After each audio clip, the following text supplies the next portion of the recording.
जय हिंद साथियों, आज हमारा लाभ हानि में ये सेकंड क्लास रहेगी। इससे पहले हमने अब तक टोटल पहली क्लास में 15 क्वेश्चन किए थे और वो सारे 15 क्वेश्चन हमने विदाउट फार्मूले के किए थे, जिसमें हमने 3 टाइप को कवर किया था। आज 16वें क्वेश्चन से शुरुआत कर रहे हैं और आज की ही क्लास में हमारा टारगेट ये रहेगा कि हम विदाउट फार्मूले को क्वेश्चन बहुत ही आसान तरीके से हल करें। चलिए, आज का क्वेश्चन है पहला, क्वेश्चन नंबर 16। एक दुकानदार चावल को 20% के लाभ पर बेचता है। कितने परसेंट के लाभ पर? 20% के लाभ पर बेचता है और 20% कम तोलता है, तो उसे कुल कितने प्रतिशत का लाभ हुआ? अक्सर इस क्वेश्चन को में बच्चे जो है आप लोग कंफ्यूज हो जाते हो, क्योंकि यहाँ पे लिखा हुआ है लाभ और फिर से लाभ दे दिया। तो अगर किसी वजह से ऑप्शन में आपको कहीं 20 दिखाई दे जाता है तो क्या करते हैं आप लोग, इसको ऐड कर देते हैं, जबकि यहां पर क्या पूछा है? वास्तविक लाभ पूछा है। अब देखो करना क्या है, इस सवाल को किस तरीके से करना है। देखिए, 20% का लाभ हमेशा क्रय मूल्य पर अगर कोई वस्तु बेची जाएगी तो हमें इसको 100 मानना है। क्रय मूल्य को हमें हमेशा 100% मानना है। यह आगे आने वाले सभी सवालों में नियम को आपको इसको फॉलो करना है कि क्रय मूल्य अगर मानना पड़ेगा तो 100 मानना पड़ेगा।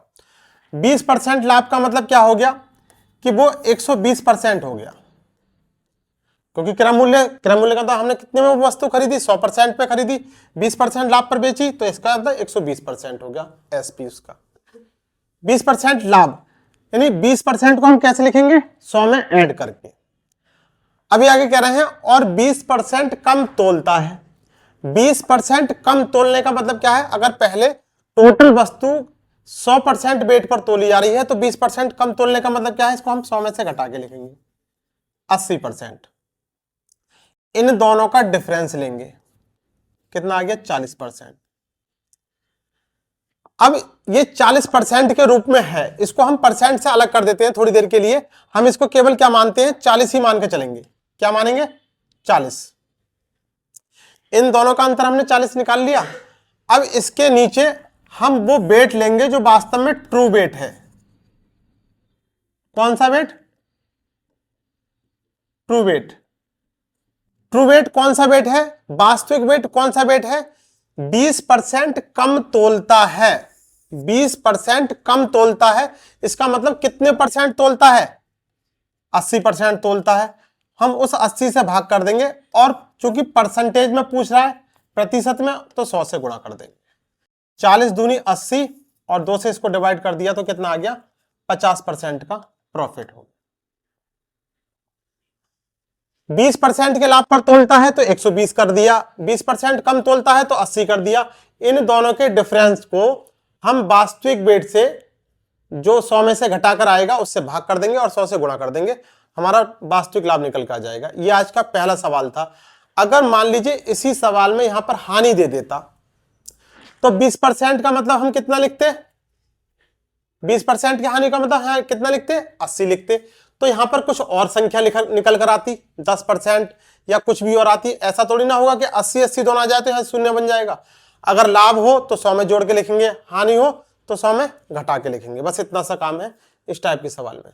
नेक्स्ट, एक दुकानदार चावल को 20% के लाभ पर बेचता है। 20% का मतलब कितना हो गया? 120% लाभ पर, और 25% कम तोलता है। 25% कम तोलने का मतलब कितना हो गया? 75%। इन दोनों का डिफरेंस कितना आ गया? 25 और 20 45। इसको किससे भाग करेंगे? ट्रू वेट से। यानी 25% कम तोलता है, जितना कम तोलता है वो 100 में से घटा देंगे। 25 घटा दिए, कितना आ गया? 75। और परसेंटेज निकालने के लिए क्या काम करेंगे? 100 से गुणा कर देंगे। कितना आ जाएगा? 25 3 75 और 25 चौका 100 और 3 से इसको डिवाइड किया तो कितना आ गया? 15 और 15 चौका 60% का लाभ। बहुत ही सिंपल तरीका बता रहा हूं आपको, जहां पे आपको कोई भी फार्मूला लगाने की जरूरत नहीं है और पूरा चैप्टर इतना आसानी से हल हो जाएगा कि आपने इसका अंदाजा भी नहीं लगाया होगा कि ऐसे भी क्वेश्चन बनाए जा सकते हैं। चलिए नेक्स्ट क्वेश्चन है। एक व्यक्ति को एक पंखा 1900 रुपए में बेचने पर 5% की हानि होती है, तो पंखे को उसे किस कीमत पर बेचना चाहिए जिससे उसे 20% का लाभ हो? यानी अभी जो हमने किया था वो आज की क्लास का पहला टाइप था और अब ये नेक्स्ट टाइप आ गया है। यहाँ क्या कह रहा है प्रश्न कि एक व्यक्ति एक पंखा 1900 रुपए में बेचता है तो 5% की हानि होती है। क्योंकि हमारा करने का जो तरीका है सवालों को वो बिना फार्मूले का है, तो सिंपल तरीके से लाभ का मतलब 100 में जोड़ना है और हानि का मतलब 100 में घटाना है और क्रय मूल्य को 100 मानना है, बस इतना सा काम करना है। 5% की हानि पर बेचता है तो 5% की हानि को हम कैसे लिख सकते हैं? 95%। भाई क्रय मूल्य हमने हमेशा 100 मानना है, 5% की हानि का मतलब 5 घटा दिया, 95% हो गया। जब वो 5% की हानि पर बेचता है तो कितने रुपए में बेचता है? 1900 रुपए में, यानी 95% का मान कितना हो गया? 1900 रुपए हो गया। ये कह रहा है पंखे को उसे किस कीमत पर बेचना चाहिए जिससे उसे 20% का लाभ हो, यानी वो 20% रुपए कमाने के लिए उसे कितने मूल्य पर बेचे? 20% का लाभ लेना चाह रहा है तो 120% का हमें मान निकालना होगा। और बचपन में आपने खूब ऐसे सवाल किए हैं कि चूंकि 95% का मान 1900 रुपए है इसलिए 120% का मान कितना होगा। बहुत सवाल किए होंगे, एक एक नियम से कर देते हैं। कितना आ जाएगा? 120 गुणा 1900 और डिवाइडेड बाई 95। 19 पंजे 95, ये 100 हो गया और ये 5 से इसको डिवाइड किया कितना आ गया? 20 आ गया। 20 दूनी 12 दूनी 24 और 2 शून्य आ गए, 2400 रुपए हो। 5% हानि 5% लाभ, कुछ भी कहे सवाल में आपको 100 में जोड़ना है, 100 में घटाना है, बस उतना सा काम से आपकी ये इक्वेशन बन जाएगी। और इस तरीके के सवाल में अगर ये इक्वेशन बन जाएगी तो आपको कुछ नहीं करना, सिंपल लॉजिक बन जाता है कि 2 पेनों का मूल्य 5 रुपए है तो 10 पेनों का मूल्य कितना होगा। बचपन में खूब ऐसे सवाल निकाले आपने। नेक्स्ट, एक व्यक्ति ने अपनी गाड़ी 35% लाभ पर 15,000 रुपए में बेची। 35% लाभ पर बेची तो 35% को हम क्या लिख सकते हैं? 135%। 135% का मान कितना हो जाएगा? 15,000 रुपए। वह उसे कितने रुपए में बेचे कि उसे 10% की हानि होती, यानी नुकसान चाह रहा है अपना। कोई बात नहीं, वास्तविक जीवन में तो कोई भी व्यक्ति अपना नुकसान चाहेगा नहीं, लेकिन यहाँ पर सवाल हम कर रहे हैं तो यहाँ सवाल में मुनाफा और हानि दोनों लगी रहेंगी। 10% की हानि का मतलब 90% का मान निकलवा रहा है। कैसे निकालेंगे? 90 गुणा 15,000 और डिवाइडेड बाई 135। 15 में 135 और ये करा 1000 आ गया और ये इससे डिवाइड किया 10 आ गया और ये होगा टोटल 10,000 रुपए। ऑप्शन बन जाएगा आपका पहला वाला। सिंपल तरीके से करा रहा हूं आपको, बहुत ही मतलब मुश्किल से मुश्किल आपको पूरे चैप्टर में 1 या 2 फार्मूले की जरूरत पड़ेगी, और नहीं तो हर टाइप के क्वेश्चन में यहां पे आपको कहीं ना कहीं एक फार्मूला यूज करना ही पड़ेगा। लेकिन सिंपल तरीके से अगर आप लगातार सिस्टम से सारी क्लासें देखोगे एक एक करके तो पूरा लाभ हानि का चैप्टर बहुत आसानी से फिनिश हो जाएगा। नेक्स्ट क्वेश्चन, एक घोड़े को 20,000 रुपए में बेचने पर 25% का लाभ होता है। यदि उसे 40% लाभ पर बेचा जाता तो घोड़ा कितने रुपए में बिकता? देखिए 25% का लाभ होता है तो 25% को कैसे लिखेंगे? 125% बराबर कितना लिख लिया? 20,000। कह रहे हैं यदि उसे 40% लाभ पर बेचा जाता, 40% लाभ को कैसे लिखेंगे? 140%। ये क्वेश्चन मार्क। 125% का मान 20,000 तो 140% का मान कितना आ जाएगा? 140 गुणा 20,000 और डिवाइडेड बाई 125। 25 पंजे 125 और 25 अट्ठे 200 और 5 से इसको डिवाइड किया तो कितना आ गया? 16 पंजे 80, 160। कितना आ जाएगा? ये 2 शून्य लग गए, 16 चौका 64, हासिल 6, 16 एकम 16 और 6 22। 22,400 रुपए। ऑप्शन तीसरा वाला 22,400 रुपए। नेक्स्ट क्वेश्चन, स्टैंडर्ड वाला क्वेश्चन, एसएससी सीजीएल का क्वेश्चन है ये। क्वेश्चन है, एक विक्रेता ने 63,000 रुपए में 6 सिलाई मशीनें बेची और इसे 5% का लाभ हुआ। 5% का लाभ कब हुआ? देखिए 5% का लाभ कब हुआ? जब उसने कितने 63,000 में सिलाई मशीनें बेची।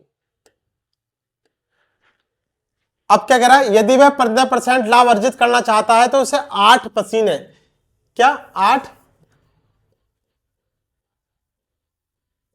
8 मशीनें कितने में बेचनी चाहिए? देखिए पहले तो हम 6 मशीनों का क्रय मूल्य निकाल लेते हैं, और मैंने आपको बताया कि क्रय मूल्य को हमेशा आपको क्या मानना है? 100%। यानी क्रय मूल्य अगर मानना पड़ेगा, एक्स का भी नहीं मानना, हमेशा मानेंगे तो 100% मानेंगे। तो 6 सिलाई मशीनों के बारे में बात कर रहे हैं हम, क्योंकि देखिए यहाँ पे शुरू में 6 सिलाई मशीनें बेची जा रही हैं। तो ये कितना हो जाएगा? 100 गुणा 63,000 और डिवाइडेड बाई 105। 100 छंग 600 और 5 छंग 30, कितनी बार जाएगा? 6 बार।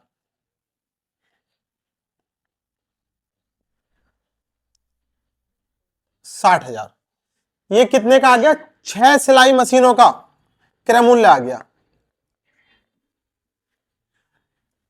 6 सिलाई मशीनें, तो 6 सिलाई मशीनों का क्रय मूल्य कितना है? 60,000। तो एक सिलाई मशीन का कितना हो जाएगा? 6 से भाग कर देंगे इसको, कितना आ गया? 10,000। एक सिलाई मशीन का कितना आ गया? सीधे सीधे इसमें 6 से भाग कर दी, कितना आ गया? 10,000। अब देखिए क्या, अब आगे कह रहे हैं यदि वह 15% का लाभ अर्जित करना चाहता है तो उसे 8 मशीनें कितने में बेचनी चाहिए? एक सिलाई मशीन का क्रय मूल्य कितना हो गया? 10,000। तो ऐसी 8 मशीनों का क्रय मूल्य कितना हो जाएगा? 80,000। 8 मशीनों का मूल्य कितना हो जाएगा? 10,000 में 8 से मल्टीप्लाई कर देंगे, 80,000 आ जाएगा। अब ये कह रहे हैं इसमें आगे कि 15% का लाभ कमाना चाहता है। देखिए ये 80,000 जो मूल्य आया है ये 100% का मान है, यानी ये क्रय मूल्य है। 80,000 क्या है? ये क्रय मूल्य है 8 मशीनों का। 15% का लाभ कमाना चाह रहे हैं तो 115% का मान निकालना होगा यहां से। भाई 15% का लाभ कमाना है तो 115% का मान निकालेंगे, कितना हो जाएगा? 115 गुणा 80,000 डिवाइडेड बाई 100। 2 शून्य से 2 शून्य गए, और ये कितनी बार जाएगा? ये 2 शून्य हो गए, और 8 पंजे 40, 8 एकन 8 4 12, हां से लिखो गया 8 एकन 8 और 1 9, यानी कितना हो गया? 92,000। ऑप्शन 4। यानी क्या पूछा है? तो उसे 8 मशीनें कितने में बेचनी चाहिए? 8 मशीनें कितने में बेचनी चाहिए? 92,000 रुपए में वो 8 मशीनें बेचेगा। फिर से समझिए, देखिए क्या पूछ रहा था सवाल। एक विक्रेता ने 63,000 रुपए में 6 सिलाई मशीनें बेची, और कितने पर? 5% लाभ पर। तो 105% का मान कितना है? 63,000 है। तो सबसे पहले हमने इनका क्रय मूल्य निकाला 6 सिलाई मशीनों का, 100% का मान निकाला, कितना आ गया? 60,000 आ गया। एक सिलाई मशीन का क्रय मूल्य कितना आ गया? 10,000 आ गया। अभी कह रहे हैं 15% का लाभ कमाना चाहता है, लेकिन 8 सिलाई मशीनों पर चाहता है। तो एक सिलाई मशीन का क्रय मूल्य कितना है? 10,000। तो 8 का क्रय मूल्य कितना हो जाएगा? 80,000। अब उसे 15% लाभ भी चाहिए, तो 100% का मान कितना हो गया? 80,000। तो 115% का मान कितना हो जाएगा? कैलकुलेशन कर देंगे, आंसर निकल कर आ जाएगा। कितना? 92,000। Next question. एक व्यक्ति अपना सामान 10% लाभ पर बेचता है। यदि वह 15% लाभ पर बेचता तो उसे 200 रुपए अधिक मिलते। सामान का क्रय मूल्य ज्ञात कीजिए। अब इसमें आज की क्लास का तीसरा वाला टाइप है, और बहुत ही सिंपल टाइप, दिमाग बिल्कुल नहीं लगाना है। क्या कह रहे हैं? एक व्यक्ति अपना सामान 10% लाभ पर बेचता है, यानी 10% लाभ को हम कैसे लिख सकते हैं? 110%। यदि वह 15% लाभ पर बेचता तो हम 15% को कैसे लिख सकते हैं? 115%। 15% लाभ का मतलब 100 में जोड़ना है, 15% हानि का मतलब 100 में से घटाना है। तो उसे 200 रुपए अधिक मिलते, यानी ये 200 रुपए जो अधिक मिल रहे हैं ये किसका है? ये इन दोनों का डिफरेंस है। यानी अगर 10% की जगह 15% पे बेचेगा तो 200 रुपए अधिक मिलेंगे। तो इन दोनों का डिफरेंस है, कितना है? 5%। इस 5% का मान कितना है? 200 रुपए। पूछा क्या है? सामान का क्रय मूल्य ज्ञात कीजिए। कॉस्ट प्राइस ज्ञात कीजिए, क्रय मूल्य ज्ञात करना है। और क्रय मूल्य को हमेशा आपको कितना मानना है? 100%। क्रय मूल्य कितना होता है? 100% होता है। 5% का मान 200, तो 100% का मान कितना? 100 गुणा 200। हमारा सिर्फ एक ही तरीका है यहां पर इन सवालों को करने का, एक एक नियम, चौकी वाले तरीके से। 5 चौक 20, 40, और ये कितना आ गया? 4000 रुपये। यानी सामान का क्रय मूल्य कितना हो जाएगा? 4000 रुपये हो जाएगा। अब आप में से कुछ स्टूडेंट्स ये भी पूछ सकते हैं कि भैया ये बताओ कि जब 10% लाभ और 15% लाभ, तो यहां हम सीधे सीधे 15 में से 10 घटा सकते हैं और 5 आ रहा है, तो हमें ये 100 में हम क्यों जोड़ रहे हैं?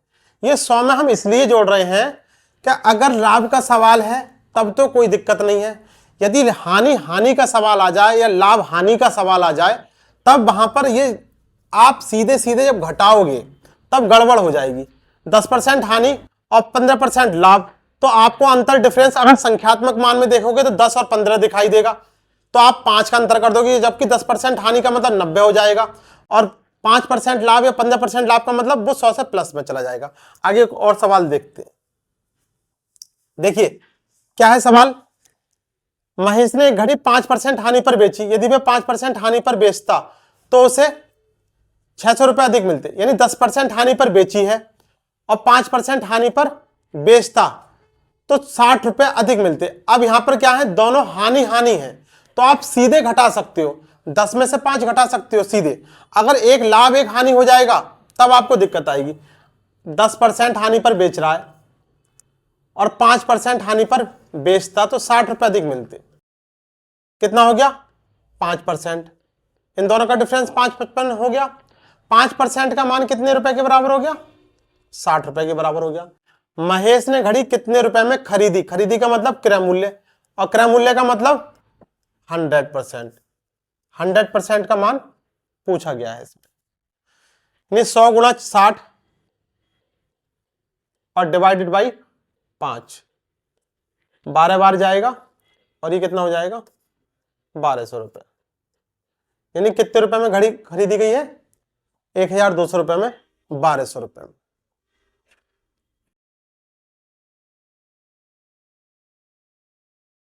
देखिए क्या है क्वेश्चन नेक्स्ट। एक व्यक्ति ने अपना फर्नीचर 15% लाभ पर बेचा, यदि वह 10% हानि पर बेचता तो उसे 500 रुपए कम मिलते।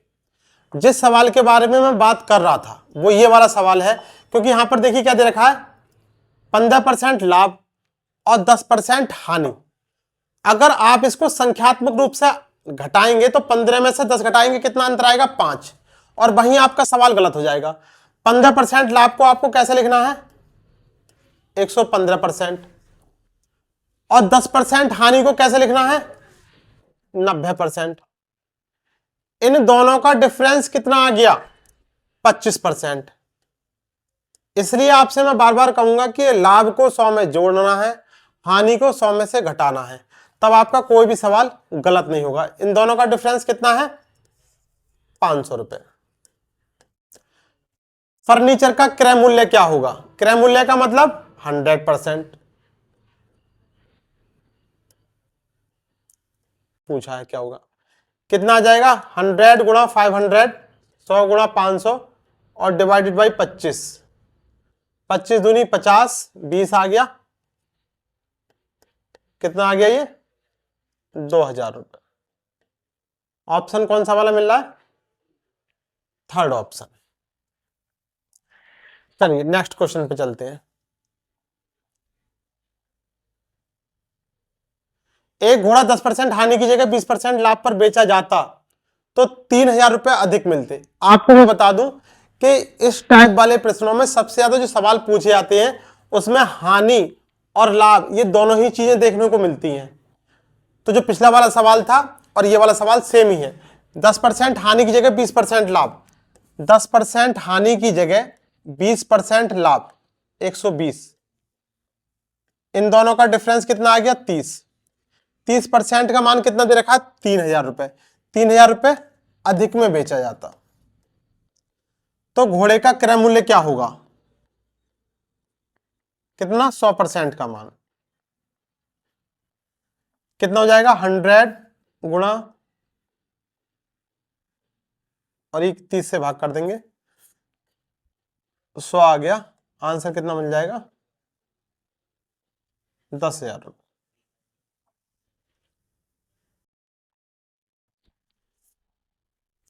चलिए इस टाइप का सबसे स्टैंडर्ड सवाल, कंफ्यूज करने वाला, आपको अलग तरीके का सवाल लगेगा लेकिन सेम करने में ऐसे ही रखना है। राम और रहीम समान मूल्य कितना समान मूल्य पर एक एक गाय खरीदते हैं, यानी दोनों अलग अलग गाय खरीदते हैं। राम ने अपनी गाय 20% लाभ पर, कितने पर 20% लाभ पर, और रहीम ने अपनी गाय 25% हानि पर बेच दी। यदि राम रहीम 4500 रुपए अधिक पाया होता तो प्रत्येक गाय का क्रय मूल्य क्या है। देखिए यह सवाल क्या है, समान मूल्य की वजह से हम सेम इसी तरीके से कर सकते हैं। अगर यह सवाल समान मूल्य पर नहीं होता तब ये ऐसे नहीं बनता। समान मूल्य पर है तो इसलिए कुछ करने की जरूरत नहीं है। 20% लाभ का मतलब 120 और 25% हानि का मतलब 75%। इन दोनों का डिफरेंस कितना हो गया 45। 45% का मान कितना है 4500 रुपए, और क्रय मूल्य अगर हमें निकालना है तो क्रय मूल्य का मतलब कितना परसेंट का मान निकालना है, हमें 100% का मान निकालना है। कर देंगे 100 गुणा 4500 और डिवाइडेड बाई 45,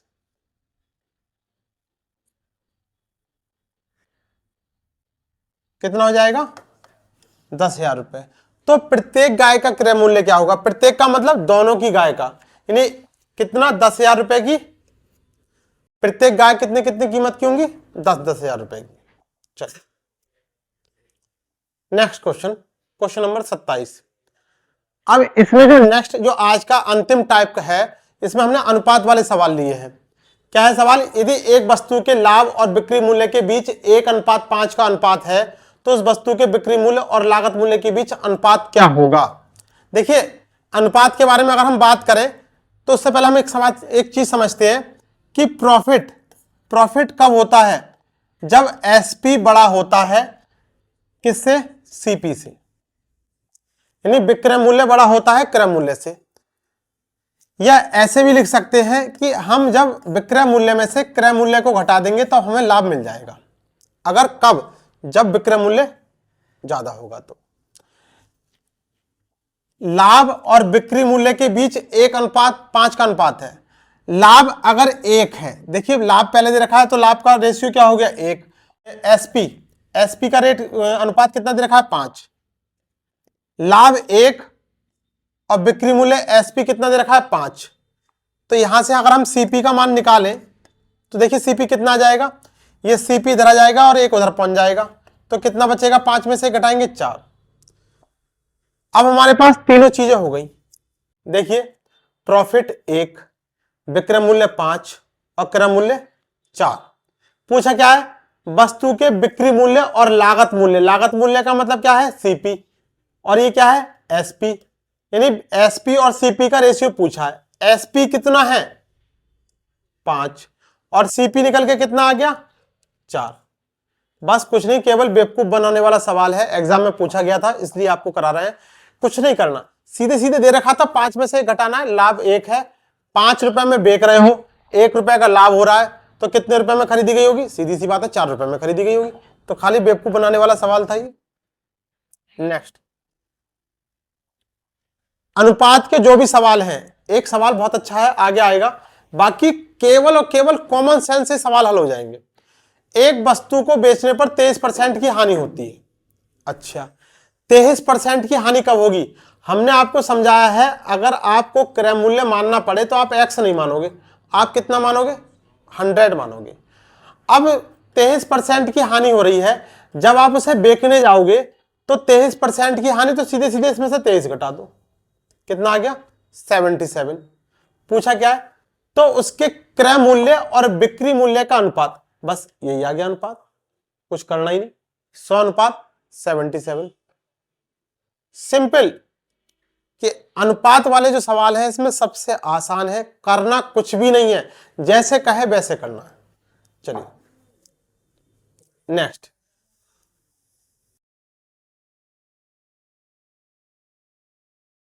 अनुपात का सबसे अच्छा और सबसे बेहतरीन सवाल क्या है? सवाल, दो वस्तुओं की कीमतें 4:5 के अनुपात में है। यदि पहले की कीमत में x% की वृद्धि हुई है और दूसरे की कीमत में 30% की कमी हुई है, तो ए और बी की नई कीमतें 10:7 के अनुपात में होंगी।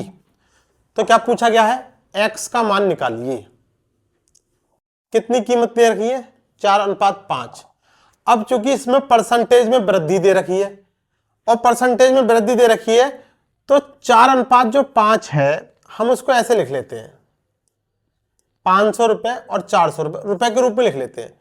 अगर आप इसकी अनुपात की वैल्यू निकालोगे तो 2 शून्य से 2 शून्य चले गए, तो 4:5 ही रहा। क्योंकि अगर हमें इसका परसेंटेज निकालना है तो हम आसानी से निकाल सकते हैं, और 4 और 5 का निकालते तो वहां दशमलव में वैल्यू आती। कह रहे हैं पहले की कीमत में x% की वृद्धि हुई। अगर हमें लाभ हो रहा था तो हम 100 में जोड़ रहे थे, ऐसे x% की वृद्धि हो रही है, तो क्या काम करना है हमें? पहले में यानी 400 में x% की वृद्धि का मतलब हमने क्या लिखा? 100 प्लस x%। परसेंट है तो नीचे भाग में क्या लिख लिया? 100। x% की वृद्धि कर दी हमने। दूसरे में 30% की कमी हुई, 500 गुणा 70 और डिवाइडेड बाई 100। ये 100 में से हमने घटा के लिख दिया, ये हमने 100 में जोड़ दिया। आगे क्या कह रहे हैं? जिससे नई कीमतें कितनी हो जाती हैं? 10:7। 10:7 के रूप में हो जाती है। बस अभी इक्वेशन बन गई, इसको कैलकुलेट करना है। कितना कितना जाएगा? 2 शून्य से ये 2 शून्य चले गए, कितना बचा? 400 प्लस 4x, और ये कितना हो जाएगा? अनुपात की लगाते हैं निशान, 7 पंजे 35, 350 और बराबर 10:7। देखिए कितना हो गया, इस तरीके से लिख लेते हैं, 400 प्लस 4x डिवाइडेड बाई, अनुपात का मतलब भाग से होता है तो 350 नीचे आ गया, और ये अनुपात बराबर कर लिख के 10:7। त्रिची मल्टीप्लाई कर देंगे, 7 इधर आ जाएगा, यस से 7 से इसको डिवाइड कर देते हैं, 7 पंजे 35, कितना हो गया? 50। त्रिची मल्टीप्लाई कर दी, 400 प्लस 4x बराबर 500। कितना हो जाएगा ये? 4x बराबर कितना आ जाएगा? 4x बराबर ये इधर आएगा तो घट जाएगा, 100 बचेगा, और 4 से इसको हमने भाग करा तो कितना आ गया? 25। यानी x का मान कितना आ गया? 25। Option A. ऐसे सवाल आपको अनुपात में सबसे ज्यादा दुखी करेंगे। दुखी करने का मतलब यह है कि अगर यहां पर अनुपात का सबसे टफेस्ट लेवल देखने को मिलेगा तो भी इसी तरीके के सवालों में देखने को मिलेगा। करना कुछ नहीं है, ऐसे सवाल में जो अनुपात दे रखा होगा उसके आगे 2 शून्य लगा लेना। 2 शून्य इसलिए लगाते हैं कि कैलकुलेशन करने में आसानी होती। अगर हम यहाँ पे शून्य नहीं लगाते तब भी हमारा आंसर आता, लेकिन उसमें हमें कैलकुलेशन ज्यादा करनी पड़ती, दशमलव में संख्याएं आती और बाद में वो सब जोड़ कर जाड़ के तब दशमलव खत्म होता। चलिए आज की क्लास का ये अंतिम सवाल है, क्वेश्चन नंबर 30। देखते हैं क्या है। एक कुर्सी का विक्रय मूल्य 1386 रुपए है। विक्रय मूल्य पता नहीं कितना है, हमेशा माना जाएगा तो क्रय मूल्य माना जाएगा, और वो भी 100%। विक्रय मूल्य को हम डिसाइड नहीं कर सकते कितना परसेंट मानना है, वो सवाल के अकॉर्डिंग देखेंगे। यदि हानि प्रतिशत 23% है, अब आपको पता चल गया कि विक्रय मूल्य कितना है। हानि कितने की हुई है? 23% की। तो यहां से हमें विक्रय मूल्य पता चल गया कि कितने परसेंट है? 77%। क्योंकि क्रय मूल्य हमेशा आपको 100% मानना है। 100 रुपए में कोई वस्तु खरीदी गई और 23% नुकसान में बेची गई तो 77 की बेची गई, 77% हो गया। तो 77% का मान कितना दे रखा है? 1386 रुपए। कुर्सी का क्रय मूल्य क्या पूछा है? कुर्सी का क्रय मूल्य। तो क्रय मूल्य का मतलब हमेशा 100% मानना है, आंख बंद करके मानना है, सोचना ही नहीं है इसके बारे में। 100% का मान पूछा है तो 100 गुणा 1386 और डिवाइडेड बाई 77। 11 से काटे, 11 सत्ते 77, 11 एकन 11, 2, 11 दूनी 22, 6 बचा और 11 छंग 66, 7 से 7 एकन 7, 7 अट्ठे 56, 18 आ गया 1800 रुपए। कौन सा ऑप्शन है? सेकंड वाला। ये अब तक की हमारी दो बहुत ही बेहतरीन वाली क्लासें रही हैं लाभ हानि की शुरुआत के लिए। अब इसमें आगे आगे आपको बड़े बड़े सवाल देखने को मिलेंगे, लेकिन अगर आप क्रम से सारी क्लासें देखोगे एक तरफ से, तो वो सवाल जो बहुत बड़े होंगे लैंग्वेज में, वो भी मात्र 2 लाइन में हो जाएंगे। चलिए आज आपसे बदल लेते हैं, कल इसकी नेक्स्ट क्लास होगी क्वेश्चन नंबर 30 से, यानी 31 से शुरुआत करेंगे। आज के लिए बस इतना ही, धन्यवाद।